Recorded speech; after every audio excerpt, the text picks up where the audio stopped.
السلام علیکم، آپ دیکھ رہے ہیں کے نیوز ایچ ڈی۔ میں ہوں حارث علی شاہ گیلانی اور میں ہوں کرن خان۔ چلتے ہیں آج کی اہم خبروں کی طرف۔ رخ کریں گے ساہیوال کا وکلا کے اغوا کا معاملہ۔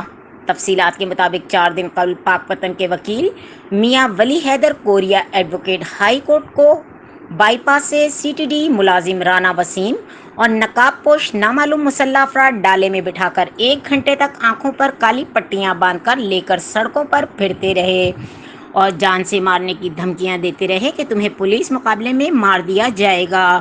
اس حوالے سے آج پاک پتن، اوکاڑا، دیپال پور اور ساہیوال کے وکلا نے ہڑتال کی اور اپنا موقف بیان کرتے ہوئے کہا کہ رانا وسیم، 4 نامعلوم اشخاص اور ایس ایچ او مدثر غفار تھانہ غلہ منڈی ساہیوال کے خلاف فی الفور ایف آئی آر دے کر ہمیں انصاف فراہم کیا جائے۔ اگر آج شام تک ایف آئی آر نہ دی گئی تو ہم وکلا ڈویژن قلم چھوڑ ہڑتال کریں گے اور اگلا لاہ عمل طے کریں گے۔ ڈویژن بھر کے وکلا نے کچہری سے ڈی پی او دفتر تک شدید نعرے بازی کی اور ڈی پی او ساہیوال صادق بلوچ سے فی الفور ان کے خلاف ایف آئی آر کی درخواست کی۔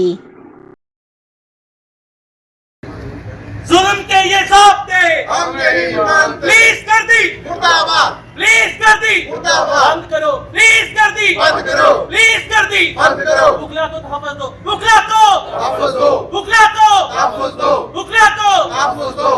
مزید خبروں اور اپڈیٹس کے لیے ہمارے ساتھ رہے گا۔ تب تک کے لیے اپنا خیال رکھیں۔ اللہ حافظ۔